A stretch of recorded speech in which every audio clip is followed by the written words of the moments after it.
Ray Dalio explains how we are at the extreme edge of a debt crisis exactly like the 1930s. The most recent similar period was the period between the 1930 to 45 period.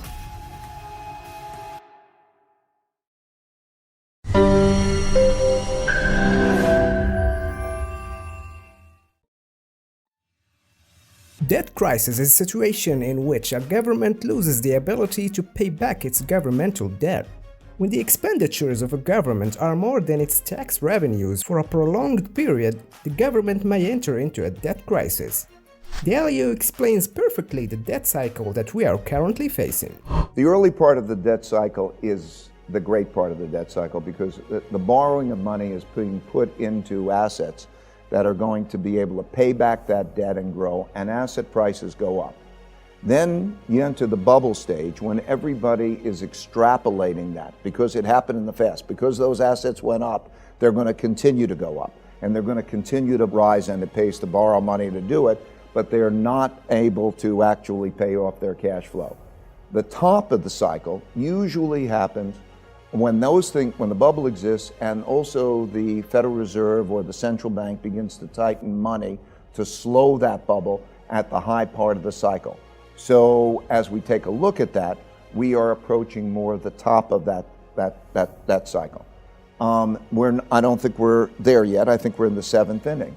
When you have that tightening and then you have the turn down, and what I'll call the depression phase, that depression phase happens because you hit zero interest rates and because they're less effective in monetary policy.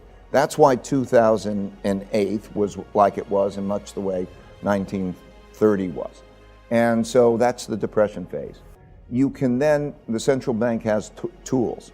And so, in my opinion, on this long-term debt cycle, we are relatively late in a longer-term debt cycle. We're relatively late in a business cycle.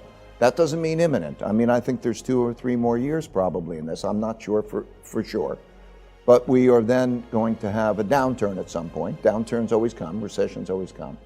And what we have is a situation in which the capacities of the central banks to reverse it are more limited because interest rates are close to zero or is at zero in Europe and Japan.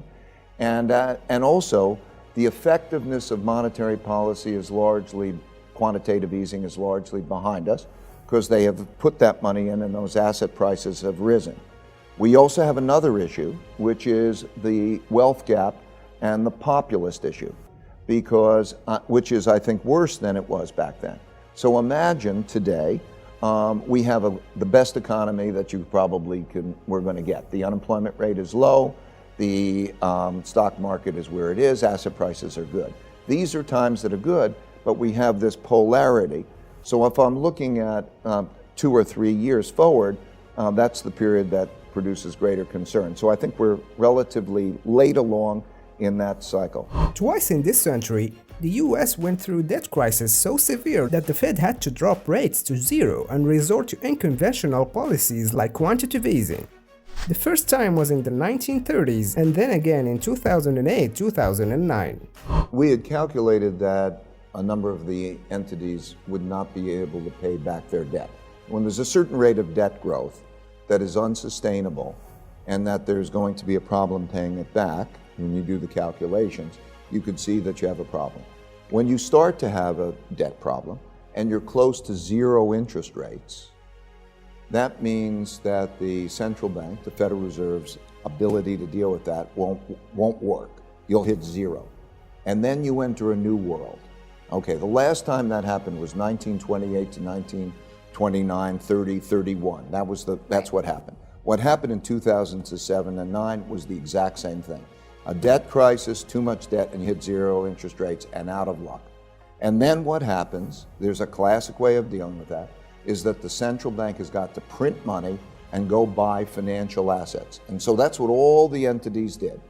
And so by being able to watch it day by day as to how they went about doing that, allowed us to navigate the crisis so that we could see the rates of deterioration and then the actions taken to end that in much the same way as the Federal Reserve ended it in 1932, 1933, for the same reasons.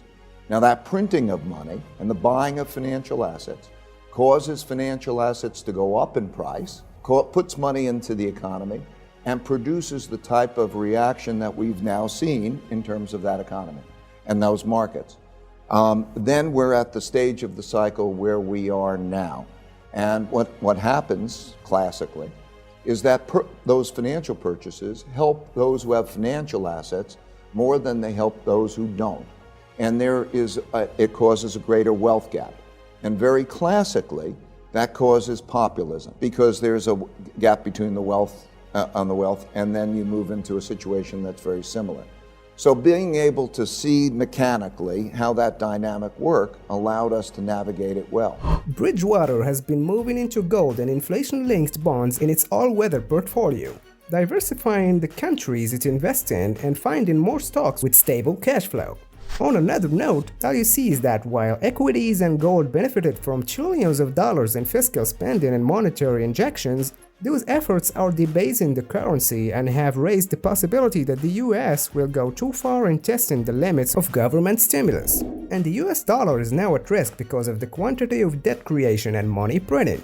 The greatest remaining power that the United States has is the reserve currency, which gives us, you print the world's money, and you could borrow also because those save in it. And then simultaneously, it is at risk because we're printing a lot of money, we're creating a lot of debt. And so if you look at the cycles, that becomes an issue. The issue in terms of the internationalization of the renminbi, China has intentionally not internationalized the renminbi because it's actually a big threat. They account for the largest percentage of world trade, larger than the United States. And you're exactly right, because that is our greatest power. Our greatest power is sanctions, the ability to have those economic sanctions. That has also become a risk, which is also prompted them, been a factor behind the creation of their digital currency, the CNY as it's called, in other words, the digital renminbi. And so we are at an interesting moment because as the sanctions are now imposed on Russia, an interesting question is to what extent will that be used to minimize the effect? One of the aspects of this issue is that traditionally throughout empires, there's the great leading empire, and then there are alliances that are formed by opposing empires. And there's certainly a very strong cooperation between Russia and China. And so it'll be very interesting, one of the most interesting things, to see how that issue of being cut off by the world financial system leads to China or doesn't lead to China operating in a way that reduces that problem. So problems lead to adaptations, and adaptations cause the issue to swing the other way. So the dollar has its own set of issues, and there is the building of alternative currencies along those lines, which means that it's a competitiveness. I think the biggest issue is we can't take the dollar's reserve currency status for granted. Ray Dalio firmly believes that the Federal Reserve is struggling as it starts to raise rates. A high enough interest rate to acceptably control inflation is too high of a rate for the financial markets and the economy.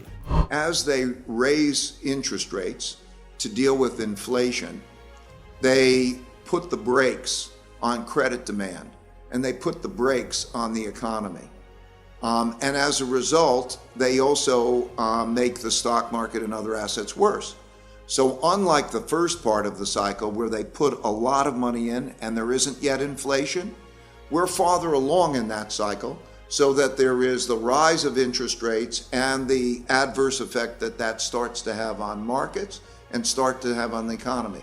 I don't think this year will be the bigger year. It usually takes more time in the cycle. But yes, the types of interest rate rises that you're talking about are likely, But what is more concerning to me is that because of the amount of debt and because of how low interest rates are in relation to inflation and relationship to growth, that the amount of tightening that is necessary to produce adequate controls on inflation is level of interest rates that is not able, the economy and the markets cannot withstand. So I believe we've entered a period of time that over the next few years, you're going to run into more of a stagflation kind of environment as the central banks, not just the US, but most importantly the US, try to balance two difficult things: to control inflation without hurting the economy and the market so badly. So how can we get out of this debt crisis in your opinion? Let us know in the comment section down below.